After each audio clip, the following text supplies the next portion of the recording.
জয়গুরু বন্দে পুরুষোত্তম। তো ইষ্টপ্রাণ দাদা মায়েরা, আপনারা পুষ্প মায়ের আলোচনা এর আগে শুনেছিলেন, তো বাকিটা ছিল, সেটা আমি আবার আপনাদের সামনে তুলে ধরছি। তো মায়ের জীবনের কথা তো শুনুন এবার। বলে দিলাম, মা বলছে রে পাগল, কোনো ভূত ভূত হয় না। ওই চুড়েল চুড়েল যে বলেছিলাম ওইটা হয় না। ওইটা তো তোর ঠাকুর তোকে বাঁচাবার জন্য এসেছিল। তুই তো মরতে গেছিলিস না, কি আমি মরে যাব? এই জন্য ঠাকুর এইটুকু পুড়িয়ে দেখালো, দেখ এইটুকু পুড়ে যাওয়ার পর কেমন যন্ত্রণা হয়। কি তুই সহ্য করতে পারছিস? যখন পুরো শরীরটা যত পুড়ে যেত তখন কি করে সহ্য করতে পারতিস? তুই গোটা রাত ঘুমলি নে, অন্য দিন আবার গোটা দিন আমার মানে যন্ত্রণা যাচ্ছিল না, কাউকে বলতেও পারছি না কেউ ওষুধ এনে দেবে কিংবা ওইটাতে কিছু মলম টুলম লাগালে ঠিক হয়ে যাবে, আমি এটাও বলতে পারছি না। কাউকে বললে আবার সব কথা বলতে হবে। তার জন্য কদিন আমার যন্ত্রণা থাকলো, কতদিন কষ্টতে থাকলাম। এই থাকাটা তোকে ঠাকুর দেখাতে চাইলো। তুই কেন ঠাকুরের পা ধরলি না রে? কেন ঠাকুরকে ধরে কাঁদতে পারতিস? ঠাকুরকে ধরতে পারতিস তো জীবনটা তো ধন্য হয়ে যেত। তোর ভূত ভূত কিচ্ছু ছিল না। ওই তোর ঠাকুর তোকে বাঁচাতে এসেছে। আর তুই যে ভুল করছিলিস, তিনটা সন্তানকে ছেড়ে মরতে যাচ্ছিলিস, এইটা তোকে জ্ঞান আনাবার জন্য তোকে থাপ্পড় মেরে ওইটা পুড়িয়ে দিল। এই যন্ত্রণাটা তুই সহ্য করে দেখ কেমন লাগছে তোর। এইটাতে সহ্য করলিস তো?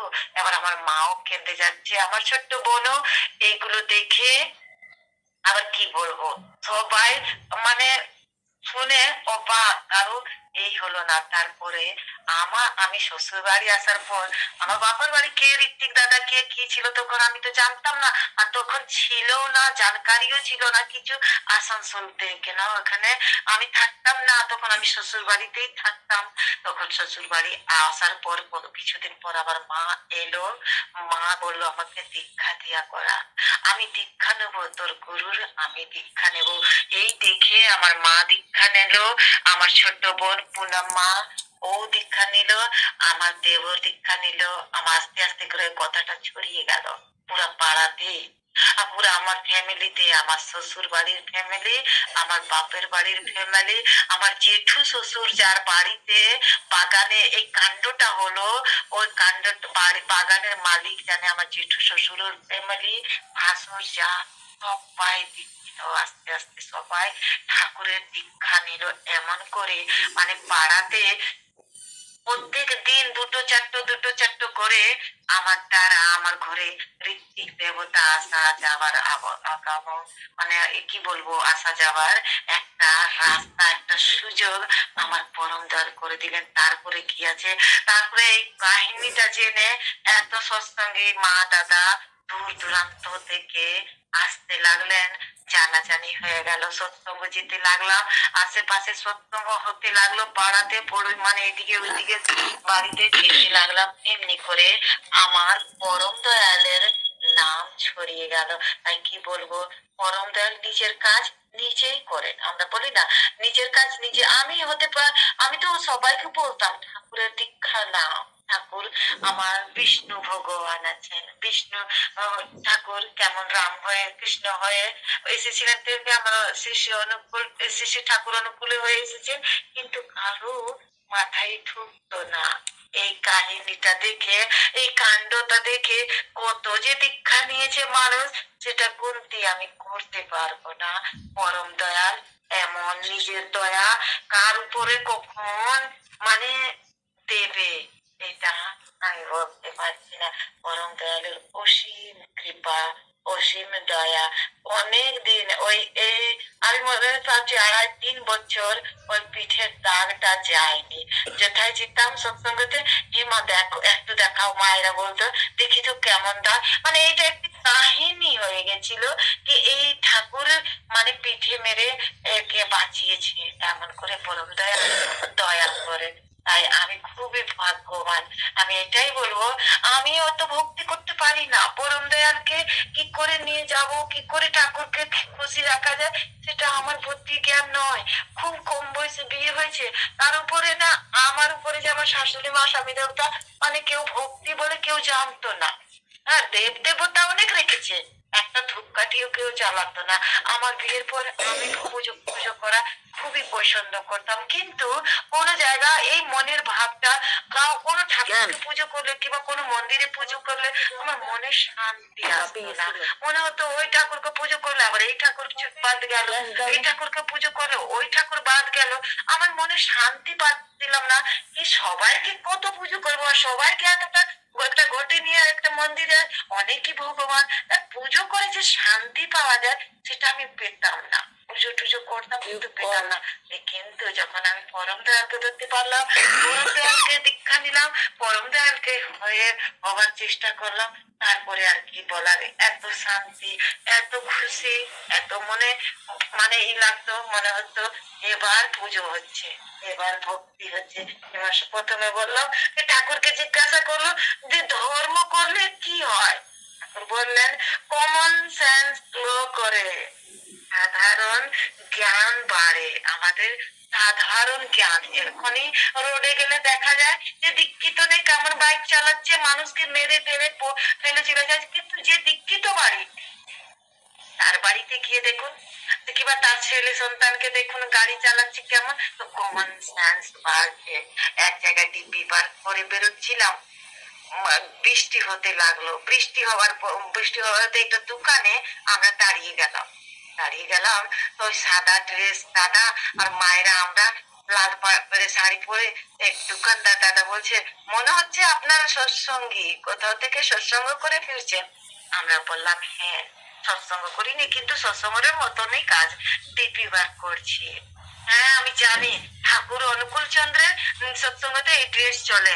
আমার আপনি দীক্ষিত বলছেন দোকানদার, না না আমি দীক্ষিত নেই, কিন্তু আমার 3টে মেয়ে আছে, আমার ছেলে নয়। 3টে মেয়ের 3 জায়গা বিয়ে করেছি, 3 মেয়ের 3 জায়গা বিয়ে করার পর 3 মেয়ের 2 করে সন্তান, 6টা আমার নাতি নাতনি আছে। হ্যাঁ, তার মানে আমি এই তোমার ঠাকুর অনুকূল চন্দ্রকে খুব ভালো জানি। আমি কি করে জানেন বলুন তো? বলছে 3টা মেয়েকে যখন বিয়ে দিয়েছি, বড় মেয়েও আছে, তার সন্তান মেয়ে 9টার সময় ঘুমিয়ে ওঠে। আবার মেজো মেয়েকে বিয়ে দিয়েছি, ওরাও আসে যখন 8টা 9টার সময় ঘুমিয়ে ওঠে। কিন্তু ছোট মেয়েকে যখন বাড়িতে বিয়ে দিয়েছি, তার শ্বশুর দেবতা ঋত্বিক দেবতা। আমার ছোট মেয়ের শ্বশুর মশাই আছেন ঋত্বিক দেবতা, তার ছেলে কিংবা আমার জামাই বাবু, আমার মেয়ে যখন আমার বাড়ি আসে ভোর 3টায় উঠে যায়, তার সন্তান স্নান টান করে পুজো টুজো দেয়, আর তারপরে কি মাথার মানে ইষ্টবৃত্তি করে প্রার্থনা করে থানকুনি পাতা খায়, মা বাবা সবাইকে বড়জনকে প্রণাম করে ঠাকুরের বই পড়ে। আমি তো অবাক হয়ে যাই, এত ছোট ছোট বাচ্চাদেরকে এত বড় বড় ভক্তি 3টার সময় ভোরবেলা কে উঠে। তাই আমি মেনে নিলাম আপনার ঠাকুর কি, ঠাকুরকে ধরার পর নিজের মানে সংস্কার চেঞ্জ হয়ে যায়, এদের সংস্কারটাই চেঞ্জ হয়ে গেছে। আমার মেয়ে তো আমার বাড়িতে যখন বিয়ে দিইনি তখন তো এই সংস্কার ছিল না, এই সংস্কার আমার মেয়ের উপরে কোথায় থেকে এলো? একটা ঋত্বিক দেবতা আমার মেয়ের শ্বশুর, এই জন্যে এই গুরু মানে এই গুরুর সংস্কার আমার মেয়ের উপরে পড়েছে, তার জন্যে ওর সন্তানের উপরে এত সুন্দর ভাবে পড়েছে। এটা আমি দেখতে পারলাম, আমি জানতে পারলাম আপনার ঠাকুর কত ভালো ঠাকুর আছে। তবে বলে ফেললাম, দাদারা বললো যে আপনি তাহলে দীক্ষা কেন নিচ্ছেন না, দীক্ষা নিয়ে নেন, এই বয়স হয়ে গেল, নাতি নাতনি তোমার ঠিক ঠাকুরময় হচ্ছে, আর আপনি নিচ্ছেন না কেন? ওই বৃষ্টির টাইমে আমাদের সঙ্গে ঋত্বিক দেবতাও ছিলেন, সেই টাইমে দীক্ষাও হয়ে গেল ওই পান দোকানের মালিকে। তাই বলবো পরম পিতা নিজের কাজ নিজেই করেন, আমরা মাধ্যম আছি শুধু এগোতে। আমরা যদি পারি তাহলে আমার পরম দয়ার পেছন থেকে ধাক্কা লাগিয়ে দেয়, তুই ভালো তো হ, একটু হাঁটার চেষ্টা তো কর। যেমন ছোট্ট বাচ্চা হাঁটতে শিখে, মা বাবা কি করে নিজের আঙ্গুল বাড়িয়ে দেয়, ধর ধর ধর একটু হাঁটতে শিখ, একটু হাঁট, আরেকটা পাও তুল, আর 2টো পা তুল, দেখ কি সুন্দর তুই হাঁটতে শিখে যাবি। তেমনি আমার পরম দয়া উনি হাঁটতেও শিখান, বলতেও শিখান, সংসারে কি করে সুখী থাকা যায় ওইটাই শিখান। এইটাতেই তো আমরা স্বর্গ লাভ করি প্রত্যেক দিন। এই যে আমরা এই লিঙ্কে এতটা মানুষ যুক্ত আছি, কত খুশি লাগছে। কেউ কাউকে জানে না, কেউ কারোর মুখেও দেখিনি, কিন্তু কত আপনের মতন লাগে। কেন আপনের মতন লাগে? কেন সবারই উদ্ধারটা আমার পরম দয়াল। যখন আমার পরম দয়ালকে সবাই নিয়ে চলছেন, তাহলে আমরা সবাই ফ্যামিলি, এক মা বাবার সন্তান, সবাই ভাই বোন দাদা হয়ে যায়। তাহলে আমার পরম দয়াল বাবা তারই সন্তান আমরা, আমরা সব নিজের আপন লোক। কত খুশি হয়। ব্লাডের রিশতেদার যত আছে ততটাও তো ওদের সঙ্গে খুশি হয় না যতটা আমার পরম দয়ালে দেওয়া রিশতেদার। বলে না, বিশ্ব জনায় এক করিলেন নম নম একটা কীর্তনে শুনে, তাই আমার পরম দয়াল পুরো বিশ্ব জনাকে এক করিলেন। তুমি থাকলে সবই থাকে, সেই কথা কি ভোলা যায়?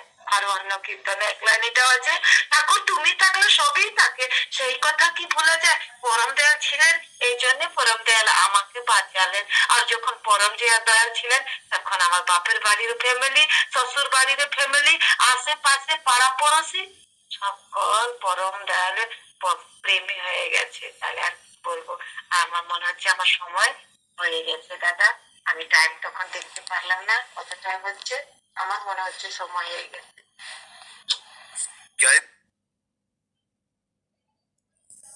জয়গুরু, খুব সুন্দর অপূর্ব আলোচনা পুষ্পমামা করেছেন। আপনাদের সাথে আমি এটা শেয়ার করলাম। তো সর্বাঙ্গে মঙ্গল হোক আপনাদের।